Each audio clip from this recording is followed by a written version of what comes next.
Donc, IW Bank, c'est une banque spécialisée dans l'écourtage en ligne et présent en 2005 en France. Et donc, nous présentons nos services, nos logiciels, donc la plateforme DW Bank, c'est un logiciel développé en Java qui ça vous permet d'accéder à n'importe quel marché. Donc, vous avez des marchés d'actions, des marchés futurs, trackers, certificats. La banque est spécialiste en Italie.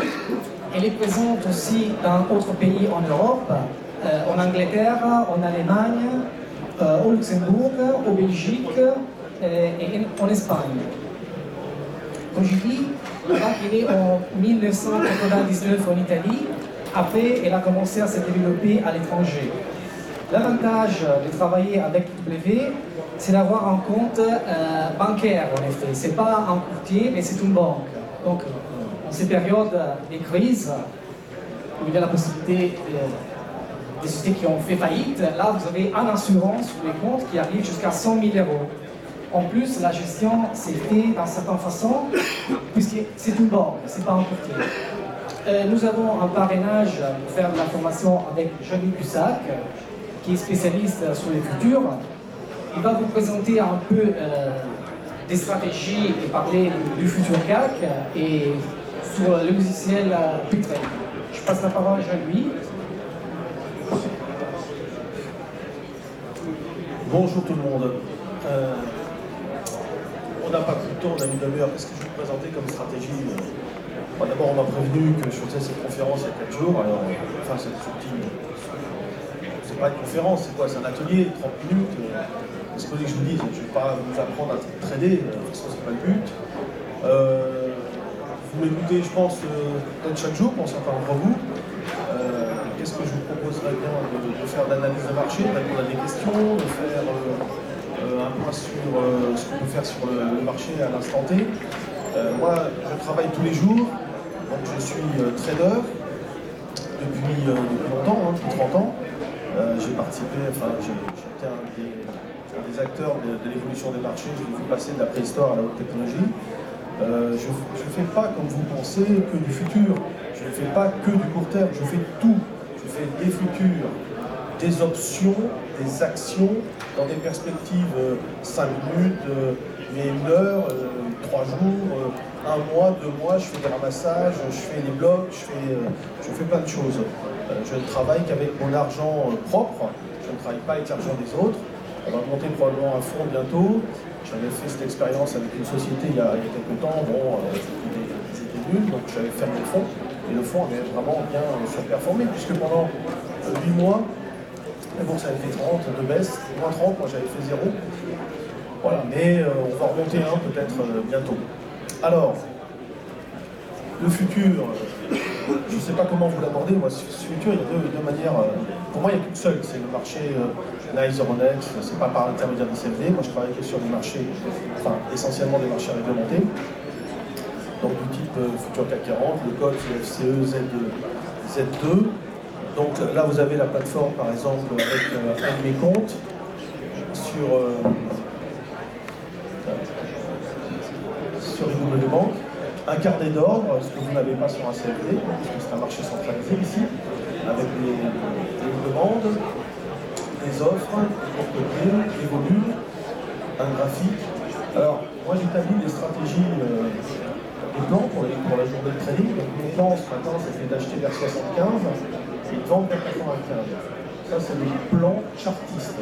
Au départ, quand je travaille sur le marché, j'ai toujours un plan chartiste.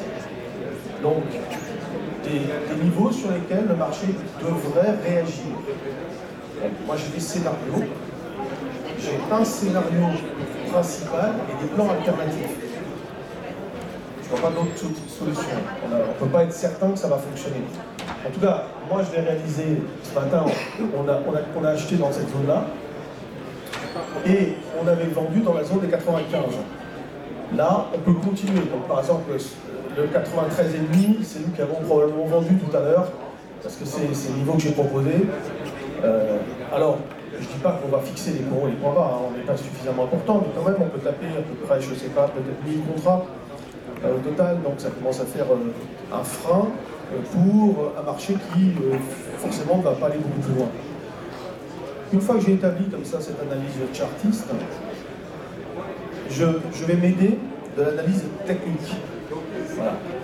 Dans un deuxième temps. Alors, là, c'est pareil, on va faire un cours d'analyse technique. Moi, j'utilise que des choses simples, considérant que de toute façon, pris individuellement, enfin, les signaux techniques, ça ne marche pas du tout, sinon il y a longtemps qu'on aurait fait un robot qui gagnerait de l'argent. Donc, il y a une manière de se servir des outils que j'ai mis au point et qui fonctionne plutôt bien. Voilà, moi je suis un opportuniste, hein, donc j'attends des opportunités. Vous savez, sur ces marchés du futur, pour gagner, il faut donc des plans, de la technique, évidemment. Il ne faut pas faire trop d'effets de levier. Ne vous faites pas avoir, bon, c'est classique de dire ça, probablement, bien évidemment, mais n'empêche que je vois toujours des gens qui jouent beaucoup trop gros, c'est-à-dire qu'ils ont des comportements qui ne sont pas adaptés à ce que fait le marché. Il faut d'abord que vous appreniez à voir, à comprendre ce qu'est capable de faire un marché et d'avoir un comportement adapté à ce marché. Bon, qu'est-ce que je pourrais vous proposer d'autre? Sur l'analyse du marché, vous voulez qu'on parle un peu de ça, peut-être? Je ne sais pas. J'aimerais bien des questions-réponses. Sur l'année 2013, quelle est l'évolution du CAC 40? Est-ce que ça monte à 4 000 ou est-ce que ça tombe à 3 000? Pas milieu. Non, mais... Alors, déjà, regardons le passé. Je ne sais pas si vous avez suivi sur ce que je disais l'année dernière. Je vous avais dit qu'il fallait arrêter de se prendre... Enfin, il fallait arrêter d'imaginer que le marché allait s'écrouler, et plutôt, au lieu de se poser la question de vendre, il fallait se poser la question d'acheter. Moi, j'ai visé 3450 et j'ai annoncé l'année dernière déjà 3450 sur un point d'équilibre pour 2012. J'ai réitéré ces paroles durant toute l'année et j'ai construit toutes mes stratégies sur ce scénario. Ce qui fait qu'à aujourd'hui, comme c'est exactement ce qui s'est passé, le fait par exemple, avant les vacances, où tout le monde pensait que ça allait encore s'écrouler, moi j'ai vendu ce qu'on appelle de la volatilité. Voilà, je travaille beaucoup sur de la volatilité, donc sur les options. Donc dans toute la période mai, juin, juillet, j'ai vendu beaucoup d'options sur, bon je l'avais déjà fait précédemment, dans des hautes volatilités. Il faut toujours vendre en haute volatilité, acheter en basse volatilité. Donc, moi j'ai vendu avec des volatilités de 35, 40, 45. Et aujourd'hui encore, j'encaisse chaque jour qui passe des points sans rien faire, puisque j'attends que le marché me donne une indication contraire à celle qu'il m'a donnée précédemment. C'est comme ça que j'avance. J'avance avec un scénario fortement probable que je vais réexaminer au fur et à mesure que le temps passe. Et j'essaye, si vous voulez, de décrypter le message que m'envoie le marché. Aujourd'hui, le message que m'envoie le marché reste identique. J'y peux rien, c'est comme ça. Alors, qu'est-ce que ça permet d'encaisser de la volatilité quand on l'a vendu? Aujourd'hui, on est plutôt acheteur de volatilité. On rachète de la vol, alors on fait ce qu'on appelle des calls, des puts synthétiques, par exemple. Mais on n'est plus vendeur de vol à l'instant T. Donc ça permet déjà d'avoir encaissé de la volatilité. Et puis quand on est allé partir sur des extrêmes, au lieu de se poser la question de jouer une poursuite de la hausse, moi j'ai au contraire vendu ce que j'avais acheté. Et puis quand les marchés sont revenus sur 3340, que je vous ai quand même annoncé comme point bas, ensuite que j'ai légèrement modifié sur décembre, parce que les futurs tiennent compte évidemment des dividendes, puisque c'est l'anticipation du cash à une échéance. Si d'ici l'échéance il y a des dividendes de distribuer, le futur en tient compte, donc j'ai décalé de 10 points, et je vous ai parlé de 3330. Je ne peux pas vous dire tout non plus sur BFM à 10h35, sinon j'ai plus de clients. Moi. Et déjà, ça, je voulais quand même donner. Qu'est-ce qu'on a fait comme point bas vendredi sur le futur, décembre? 3330. Pile poil. C'est tout. Je n'ai pas rêvé, le marché l'a fait. C'était simplement une logique technique, chartiste. Après, qu'est-ce qui me permettait de dire que le marché devait trouver un point d'équilibre à 3450? Parce qu'en 2011, 3450 a été un gros point de rupture au mois d'août. Donc je me suis dit, on n'y est pas beaucoup resté sur ce niveau. Il va falloir une redistribution des forces. Alors il y a plein de choses, mais je vous donne des brides. Je peux pas... De toute façon, vous savez, l'analyse chartiste, c'est plus une science humaine qu'une science exacte. Bien évidemment, c'est pas une science exacte. Donc, il faut de l'expérience pour décrypter, il faut connaître parfaitement le marché, il faut connaître parfaitement les différents métiers, que ce soit le métier de gérant. Parce que moi, j'ai une image de spéculateur, mais c'est pas vrai, je suis pas que spéculateur. Donc, je sais ce que c'est que de faire de la gestion, j'en ai déjà fait. Je sais ce que c'est que de faire de la spéculation, de l'arbitrage. Je touche à tout, si vous voulez. Moi, je suis là-dedans depuis que ça existe. Donc, j'ai eu la chance en 1984, je ne sais pas si vous vous imaginez, de faire des formations. À l'époque, moi j'étais élève, c'était à l'époque où les agents de change, pour les anciens, vous vous souvenez des agents de change, allaient mettre en place les produits dérivés. Et j'ai eu la chance, parce que là, à cette époque-là, ils embauchaient des polytechniciens. Majoritairement, c'était des polytechniciens pour gérer tous les bureaux, créer les bureaux dérivés. Et moi, j'ai pris des cours avec tous ces gens-là. Voilà, j'ai pris des cours, ce que c'est les options, les futurs, voilà, le B.A.B.A. Hein, c'était pas les cours de technique de trading, c'était des cours de qu'est-ce que c'est que ce marché. Et c'est ce que j'apprends au départ dans mes formations. J'apprends aux gens à comprendre sur quoi ils travaillent, parce que la plupart du temps, les gens viennent travailler sur un marché, ils ne savent même pas sur quoi ils bossent, et ils ne connaissent même pas les règles du jeu. Les règles du jeu, ils ne connaissent pas. Ils ne savent pas pourquoi, comment ça fonctionne. Alors, ils disent, bon, moi je vais sur CFD, il n'y a pas de règles, enfin, c'est beaucoup plus simple. Le CFD, c'est ni plus ni moins un copier-coller du marché centralisé, réglementé, futur CAC 40.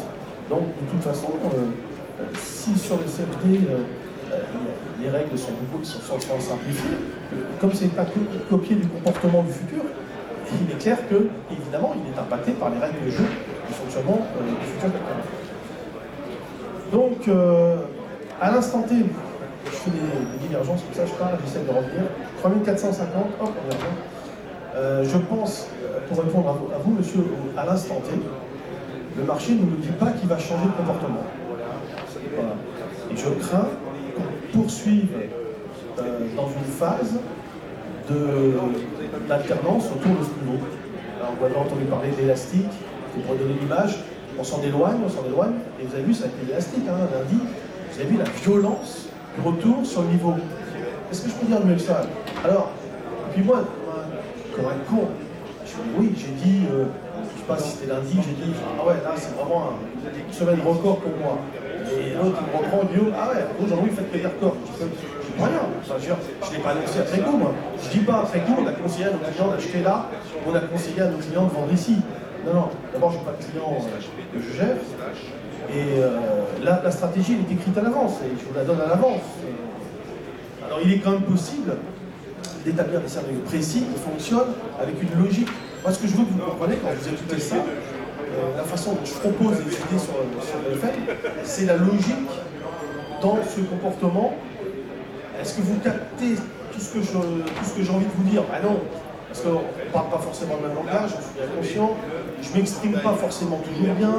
Mettez-vous à ma place, je suis sur une chaise avec une caméra grosse comme ça que je dois regarder, avec un spot comme ça en pleine tête qui m'éblouit. C'est pas facile de parler, on ne parle pas toujours correctement, on ne parle pas toujours comme on a envie de parler.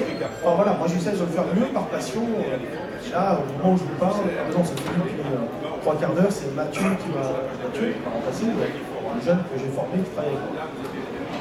Bon voilà, donc savoir où va aller le marché, ou savoir ce que va faire le marché, c'est une autre chose. Mais comment le jouer? C'est ça aussi, la praticabilité d'une stratégie. Quels outils utiliser? Qu'est-ce qu'on va faire qu'est-ce qu'on va utiliser comme produit? C'est pas évident. Alors moi, ce que je fais, après, je ne sais pas si vous comprenez tout ce que je dis, mais par exemple, arriver à 3330, alors là, je parle du passé, mais ne vous inquiétez pas, je ne vais pas. J'ai fait acheter des calls dans l'espoir éventuellement de vendre des futurs sur le point haut de la zone à partir de 3450, 3500 et de construire ce qu'on appelle des puts synthétiques. C'est-à-dire, on achète un call, on vend le futur et on a une perte qui est donc au maximum entre le strike de l'option et le prix du futur, okay, plus le montant de la prime, du premium de l'option. Moins on achète cher le premium, évidemment, moins ça coûte cher. Et donc, comme en ce moment, on est en basse volatilité, ce premium n'est pas très cher, donc on peut l'acheter. Dans la théorie de base, si vous voulez, on achète en basse volatilité, on cherche à faire les constructions de position en achat, et en haute volatilité, On cherche à faire des constructions en vente. C'est d'ailleurs, et des axiomes, enfin pour nous ça sera un axiome, ça sera de dire que le vendeur d'options, c'est toujours celui qui gagne à la fin. 3 petits points, à condition de faire son boulot de couverture, hein, bien évidemment, et c'est pour ça que par exemple les varans, vous avez le droit de les acheter, mais vous n'avez pas le droit de les vendre. Les calls varans, par exemple, vous achetez un call varan, vous achetez un put varan, mais vous ne pouvez pas le vendre à découvert. Parce que la théorie de base, c'est dire que l'option, c'est toujours le vendeur qui gagne. Donc la banque. C'est pareil, le turbo, il y aurait plein de choses à dire. Le turbo. On achète un call dans la monnaie. La théorie consiste à dire qu'on doit acheter donc en basse volatilité. Il n'y a pas de vol, puisque on achète la différence entre le strike, on va dire, et le prix du marché. Et l'intérêt d'être acheteur d'une option, c'est une option ou un turbo, c'est que la volatilité augmente. Ils ont inventé un produit pour vous baiser qui consiste à faire que si la volatilité augmente, ce qui sera un facteur positif pour le détenteur d'option, ça devient un facteur négatif, puisque si la volatilité augmente, qu'est-ce qui va vous arriver? C'est que vous risquez de vous faire désactiver, puisque les probabilités d'aller chercher le strike augmentent. Donc ce qui devrait être favorable est défavorable. Etc., etc. Je pourrais vous en raconter sur tous les produits marketés, tout ce qui est créé pour gagner de l'argent. Alors, moi je dis pour c'est un bien grand mot. Je suis un peu agressif, je suis un peu excessif, mais en tout cas, c'est pour qui gagne de l'argent, hein, c'est pas pour autre chose. Donc, moi, je vous conseille d'aller plutôt, c'est vrai, sur les marchés réglementés, etc. Donc, IW les propose. Alors, pourquoi je travaille ici avec IW? Parce que c'est vrai, c'est une banque qui sont assez costauds, proposent tout. Bon, moi, j'ai négocié un peu les tarifs, je leur dis pas. Donc, il y a un peu de choses négocier, il faut un peu sur les tarifs. Ça marche bien, c'est sympa, vous avez tout. Non, sincèrement, c'est une bonne. Moi, j'ai à peu près une douzaine de comptes en bourse, 12 comptes, et j'utilise 4 brokers principaux et au total 7-8 brokers. Donc IW fait partie des brokers principaux. Je ne savais pas qu'il y avait IW, mais de toute façon, je me parle avec pour quelqu'un qu'à condition que je fasse ce que je veux. Je ne parle pas pour grand monde, c'est comme pour les conférences, je ne suis pas invité à beaucoup de conférences. C'est-à-dire qu'il y a des gens qui vont vous expliquer comment gagner de l'argent en bourse. Comme vous avez connu, je vends de l'intelligence, ils n'en ont pas d'exemplaires sur eux. Par exemple, j'aimerais bien, moi, voir qui traîne en bourse réellement ici, parmi ceux qui vous vendent la possibilité de traîner. Je sais pas. J'ai pas l'impression qu'il y en ait beaucoup.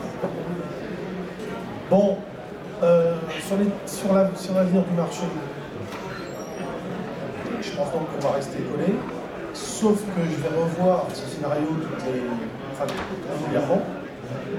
Mon boulot là aujourd'hui, il consiste à capter des informations sur les changements de comportement du marché. Voilà. Moi je fais ça toute la journée. Alors c'est vachement difficile d'abord à expliquer parce qu'il y a tellement de choses qui vont influencer mon expérience en fait, mon inconscient presque. Je vais regarder les flux, je vais regarder les comportements de valeur, je vais regarder les comportements globaux du marché, il y a plein de choses qui vont me faire penser que ça peut changer ou pas. Mais force est de constater que je pense avoir été très clair pour ceux qui m'écoutent. Je dis, par exemple, moi c'est comme ça que j'aimerais répondre. Jean-Louis, vous pensez que le marché va y avoir un rallye? Non. Alors le problème, c'est que je vais peut-être à un moment donné changer d'avis. C'est pas pour ça que je vais perdre de l'argent. Surtout que ça m'a permis d'en gagner beaucoup. Après, c'est la crédibilité des gens que vous avez en face de vous. Moi, l'année dernière, j'ai dit non. Et ça a été non. Celui qui a joué la rupture point bas sur le marché la semaine dernière, lui, il a branlé qui s'est pris, parce qu'on a fait 3330, donc le point bas que je citais, et au lieu d'acheter s'il a vendu, ou s'il était vendeur, la violence du rebond, c'est facile, hein, on peut toujours dire oui, on s'est racheté quand ça a monté. Mais quand on est sur le marché, qu'on a mal vendu, qu'on est pris dans la vitesse du mouvement, c'est beaucoup plus facile à dire qu'à faire. Mais peut-être très psychologique, hein, mais moi qui suis sur le marché en permanence, je sais que c'est pas facile. Je sais que passer de acheteur à vendeur ou de vendeur à acheteur en prenant une paume, surtout quand on l'a fait 25 fois avant, c'est pas facile. Parce que c'est pour ça que je dis que les stratégies, il faut qu'elles soient praticables. Il faut trouver des manières d'intervenir sur les marchés systématiques qui vont consommer le moins d'énergie pour celui qui va travailler, qui va un peu presque le déresponsabiliser du résultat pour pouvoir appliquer systématiquement une méthode de trading. Vous voyez ce que je veux dire? C'est pas simple, hein, parce qu'une fois que vous allez comprendre les techniques, 90% ça sera psychologique, hein, 90% du résultat.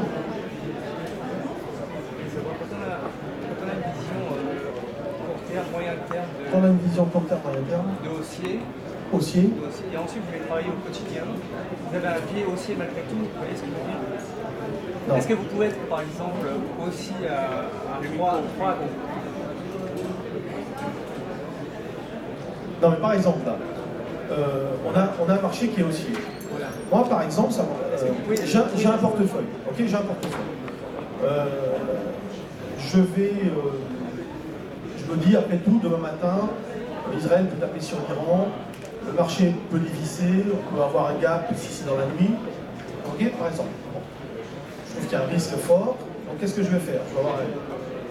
J'ai des titres, j'ai envie de protéger, donc je suis vendeur de contrats futurs 440. Ça ne m'empêchera pas dans la journée, comme on est plutôt dans un mouvement de reprise, hein, non affirmé avec potentiel qui devient limité, puisqu'on a déjà beaucoup progressé par rapport à mon point bas 3330, je vais travailler en intraday, achat-vente. C'est ça que je vais faire. C'est ça la question. C'est-à-dire que je vais travailler à l'encontre de ma position de fond qui est là pour hedger mon capital.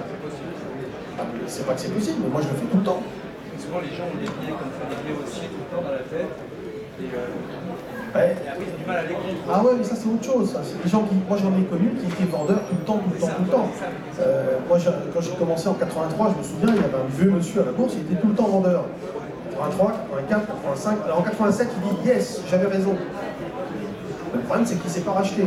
Donc en 88, quand c'est reparti, en 90, là il a fini par craquer. Bon. Non, vous savez, il faut faire parler le bon sens.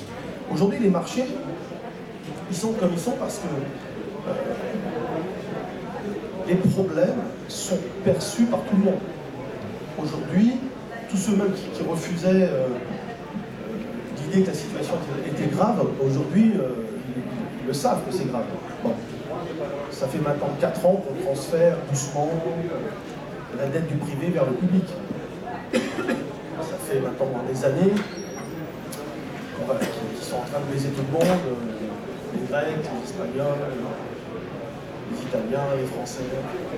Tout le monde va payer l'addition. De toute façon, on le voit bien sur les impôts. Donc, il y a un vrai problème de dette, il y a un vrai problème de... Regardez, on a beaucoup de difficultés à trouver 500 millions, 100, 200 millions pour l'école, pour les hôpitaux, etc. Seulement, Dexia, on a encore trouvé quelques milliards d'euros. On n'a même pas entendu parler, c'est passé comme une lettre à la poste. C'est très grave quand même. Quand j'entends le député PS qui dit oui, le gars il a gagné 169 millions à l'euro million, je sais pas quoi, il faut le taxer de 15%, ça serait bien pour nos écoles. Où est-ce qu'ils vivent ces gens-là? On a donné 7 milliards à Dexia, en 3 minutes de plus, hein, parce qu'on a déjà donné 6 milliards et demi il y a quelques années. Et c'est pour ça que j'avais dit, rappelez-vous, Dexia est foutu, parce qu'en fait, si Dexia n'était pas foutu, on aurait rebondi au-dessus du niveau de recapitalisation des 9,90. Si on avait réellement enlevé le problème que Dexia avait, savoir puissant de fond, je ne sais pas comment ça va coûter. Donc aujourd'hui, on a une situation qui est grave. Alors, c'est pas l'élection d'Obama, machin, qui va changer quelque chose. Moi, on me dit, Cusack, tu fais pas de fondamental. C'est pas Cusack qui fait pas de fondamental. Cusack, il fait du fondamental. Enfin, d'abord, j'ai pas la prétention à être un expert économique, premièrement. J'ai la prétention à être un expert trading.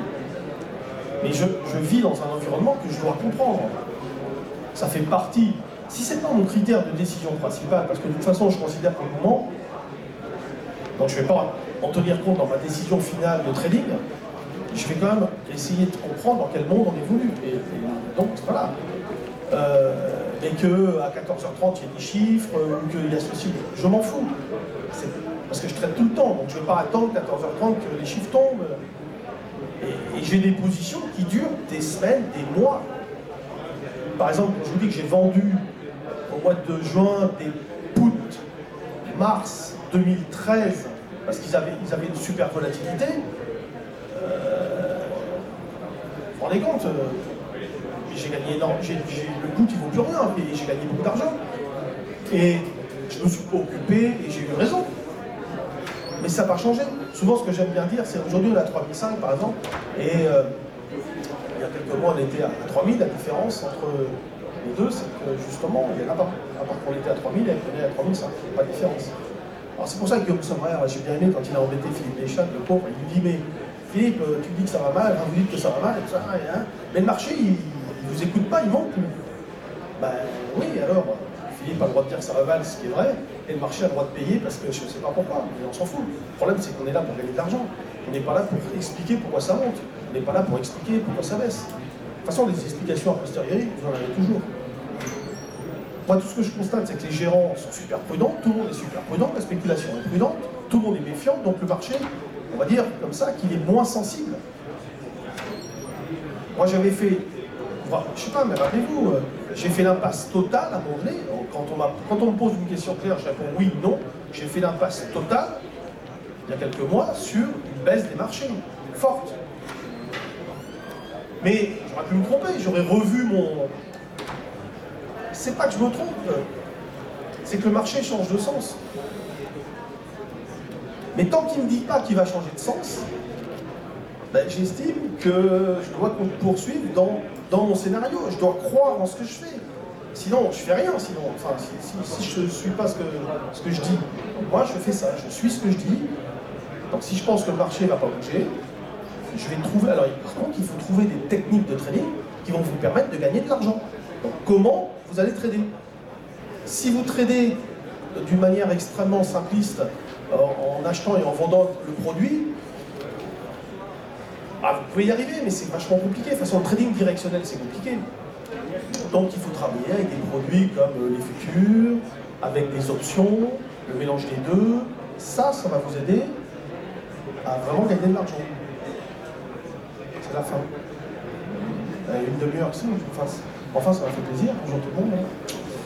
Donc moi, je suis chaque jour sur BFM à 10h35. J'essaie de partager avec vous des idées. Et vous savez, tous les jours sur BFM, c'est du boulot, hein. On n'est pas payé, hein. On fait gentiment. Hein. Mais c'est une passion, hein. J'adore ça, Mais tous les jours, je ne sais pas si vous vous rendez compte ce que ça veut dire. Tous les jours, sauf aujourd'hui, là j'ai laissé ma place, mais j'y serai à 16h15.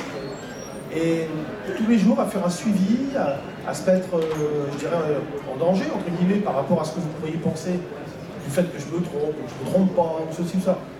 Et voilà. Moi, je vous donne rendez-vous tous les jours, si vous voulez, il n'y a pas de problème. 10h35. Merci.